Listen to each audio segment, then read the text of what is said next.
Do you know that a fight actually almost broke out today inside parliament, bunge?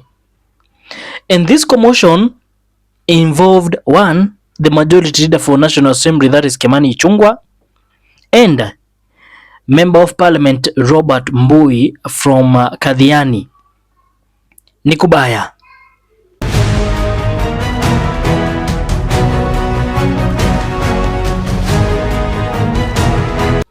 Welcome back, ladies and gentlemen, to another interesting video where today I would like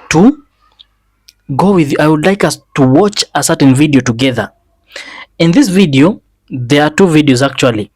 The first video is a video of how the whole thing came to be. Kimani Ichung'wah went ahead and mentioned some concerns which he had, some claims, some allegations about Robert Mbui, together with another parliamentarian who will be mentioning also. And the things which he said are what triggered this other member of parliament, MP Robert Mbui, to a level where Robert Mbui even threatened to jump over the desks and try to get to Kimani Ichung'wah. It got to a point where the Speaker of the National Assembly even ordered for Robert Mbui to be escorted out of parliament, out of bunge. So I hope you can see how serious of a situation this was. And today I have the videos. I have managed to get these two videos. The first video is the video of Kimani Ichung'wah complaining about some of the things which he thinks should not be happening inside parliament. He mentioned the names of these two parliamentarians. And the second video is a video of Robert Mbui being escorted out of bunge, and he goes ahead to mention some very disturbing things which have made Kenyans today ask themselves a lot of questions, whether these are the people who they have elected to go and represent them inside parliament. You will be shocked to hear what Kimani Ichung'wah said. So, ladies and gentlemen, today was a total disaster at parliament, both in bunge and also at senate. Nothing happened. There were just some drama happening there. So, ladies and gentlemen, make sure you stay with me to the end. This is a Duffy Updates, a place where I bring to you latest political news, well detailed and also well explained. If this is the first time coming across a video from this channel, feel welcomed, and you can join us by simply clicking the subscribe button under this video. You can also give this video a thumbs up, and finally click the notification icon on, so that anytime we upload a new video, YouTube will always automatically notify you that Duffy Updates to make a video mpya. So thank you very much to everybody. I pray that God blesses you, everybody who has subscribed. I pray that God continues blessing you. So to start with, I don't want to waste any time. I don't want to waste your time. So I'll start by sharing my screen with you. As you can see, that there is a picture of Senate, and we are going to be speaking about both houses, but I would like us to start with Senate because there's nothing much that happened there. It's just that the Senate was adjourned due to lack of quorum during the proceedings. So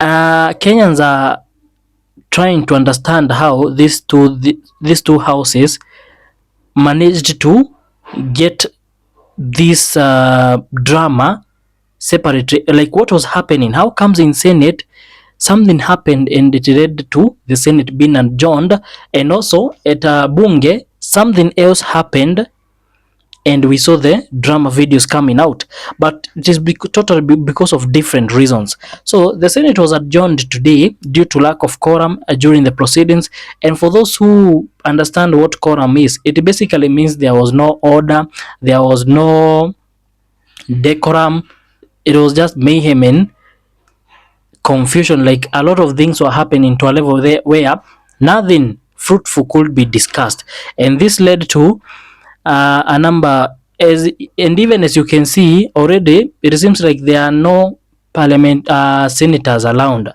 just a few of them, and this was after it was adjourned. So I want us to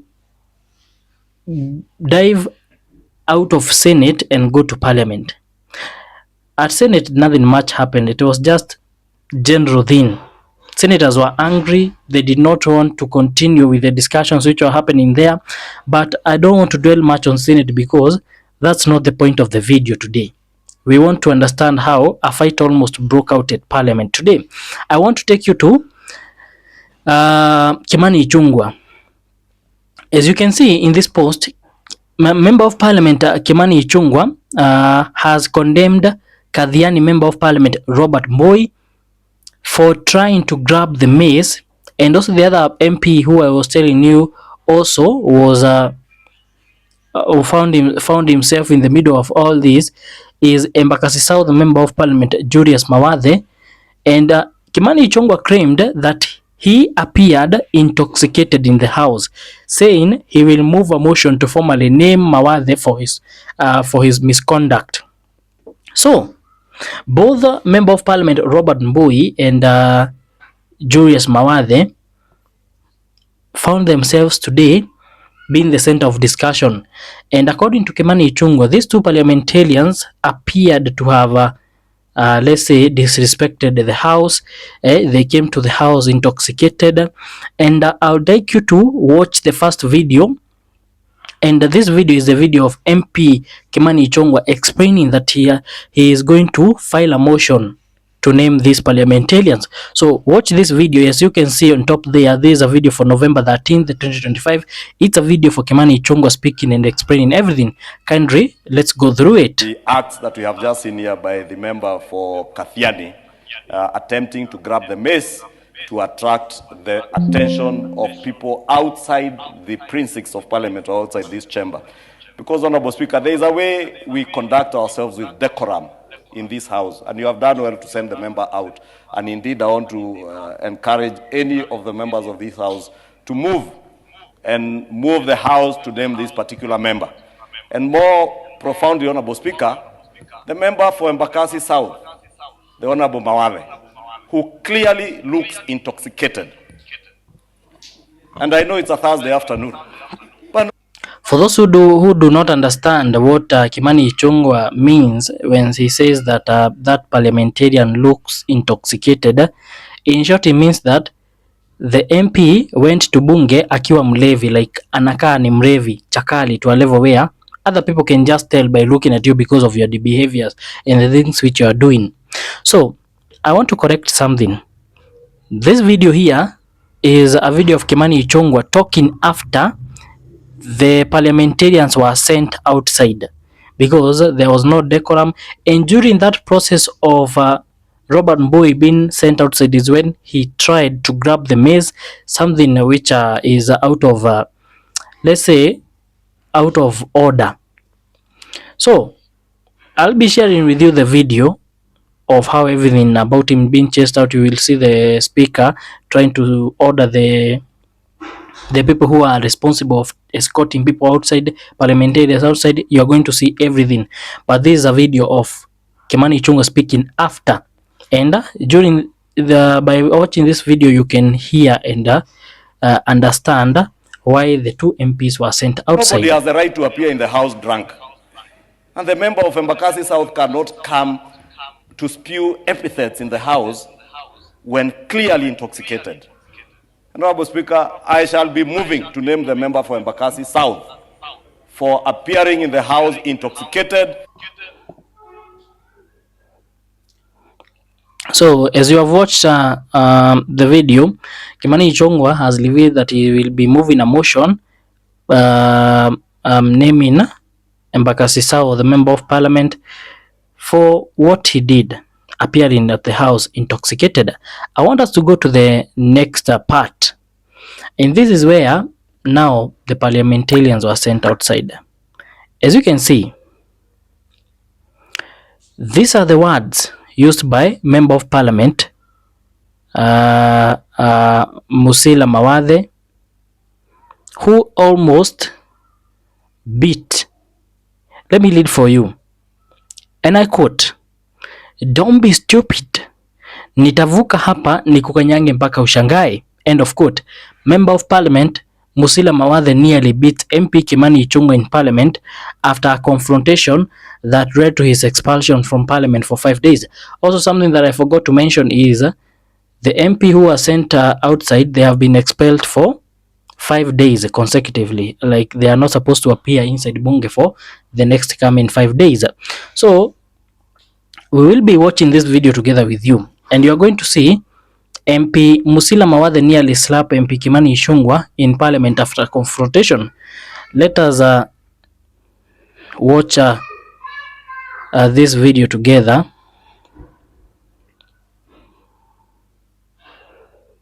Let us go through this video together. So the proceedings are going on. That is MP Musila Mawadhe. I want you to try and listen to what he will be saying. Expelled from the house. You're already expelled from the precincts of parliament, and therefore you cannot even make a point of order. Please leave. Sergeant at Arms, proceed to remove Honorable Mawadhe.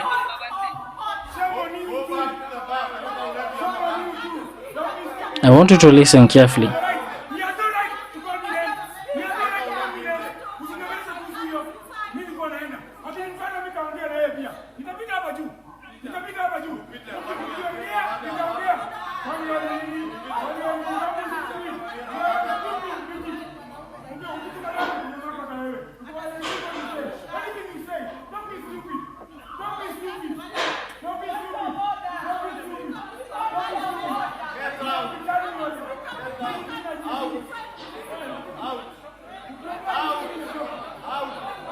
You can hear Kimani Ichung'wah saying, take your alcohol outside, pereka ulevi nje.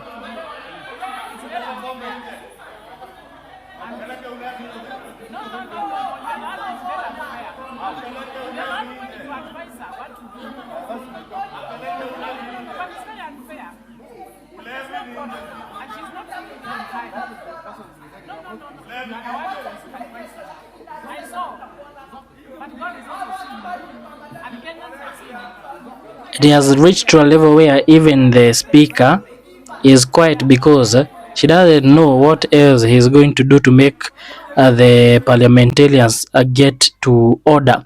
But that basically shows how serious of a situation it was.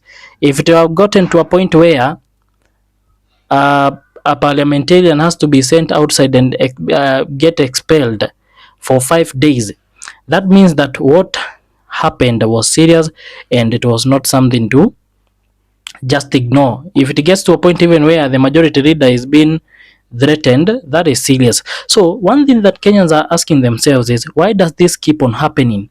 You know, it's not the first time we have seen a fight happening or breaking out inside parliament. So why fights keep breaking out in the Kenyan parliament, and how this basically affects the common mwananchi? I would like us to finish by going through how this affects the common mwananchi and trying to understand some of the reasons why this fight keeps on breaking out. So this time, you have already heard that everything involving Embakasi South MP Julius Mawadhe and Kikuyu MP Kimani Ichung'wah. According to reports, a heated exchange nearly turned physical after Ichung'wah accused Mawadhe of showing up in the house intoxicated. Now, this isn't the first time lawmakers have turned the august house into a battlefield. The big question is, why does this keep happening, and what does it mean for the common mwananchi who is watching everything unfold from outside? We start from today's incident. So today's confrontation escalated fast. Eyewitnesses say tempers flared during a heated debate with harsh words exchanged. Mawadhe allegedly crossed the floor shouting threats at Kimani Ichung'wah, forcing the speaker to intervene. Moments later, Mawadhe was kicked out of parliament for 5 days, but not before the drama had already spiraled onto social media. Clips and memes are already circulating, turning what should be a serious national discussion into an online entertainment. People are watching and they are left laughing and asking themselves a lot of questions, like how this can it happen inside the parliament, a place where we have sent the best, who we believe are the people who should be representing us. This is a pattern of chaos. How does it happen? This is not new. We have seen it before. MPs shouting, exchanging insults, and even throwing water bottles and chairs to each other. From the days of handshake politics to the finance bill debates, Parliament has slowly become a theatre of anger rather than a house of ideas. But why, you may ask? Why do leaders who should be debating laws end up fighting like rivals in a market? This is where you get to understand about the real cause, about the power and ego. Readers feel like I am more powerful than you, and different readers have different egos. This is, I think, it's all about the ego. At the heart of this fight is ego and political rivalry. Many MPs no longer debate for the people. They debate to prove loyalty to their political camps and party bosses. And that's it. Parliamentarians there are not there to represent the common mwananchi. They are there because they want to make their bosses happy and they want to appear loyal to their different political parties. The House is no longer a place of policy, it's a battlefield of alliances and ambitions. When pride replaces principle, shouting replaces listening, and physical fights become the next level. We look at lack of discipline and oversight. Let's be honest, ladies and gentlemen. Discipline in the Kenyan parliament has collapsed. We can all see that. The leadership has allowed insults and drama to pass with retro consequences. Now, let's say after Mawade said all that, he has only been expelled for 5 days. And even during this the expulsion, he will still be paid. Everything continues to run as usual, and maybe he even finds it's like an off day. He doesn't have to go to work. Even when MPs are suspended, it's often temporarily. A few days out, they are back again, behaving the same way. Without strict enforcement of parliamentary conduct, MPs behave like untouchable kings, not representatives of the people. We look at the politics of anger and division. How does it lead to the fights breaking out? Another reason, it is the deep division in our politics. Kenyans' political class thrives on tribalism, party wars, and emotional politics. When leaders bring that bitterness inside parliament, it explodes. Instead of discussing unemployment, healthcare, corruption, maybe education, they use the platform to attack each other, sometimes even personally. We have seen it happening. You can find an MP, instead of discussing about important points, they are there discussing about each other, attacking each other even personally sometimes. How does this cost the common mwananchi? Now, here is the painful part. While MPs fight, the lead issue remains unresolved. The common mwananchi is struggling with high food prices, joblessness, poor healthcare, and rising taxes.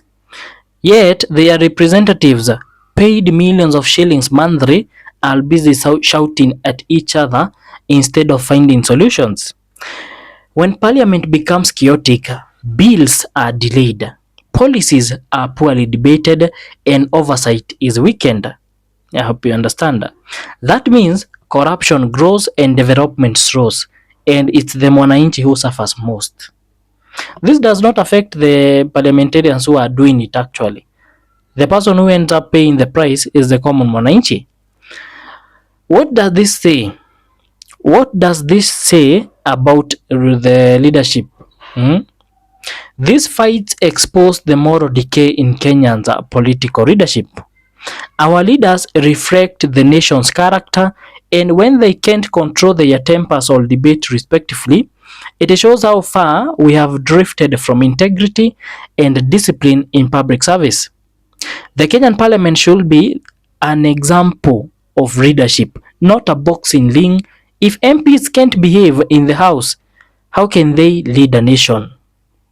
So, ladies and gentlemen, as the drama continues, Kenyans must ask themselves, are these really the leaders we deserve? You must ask yourself that.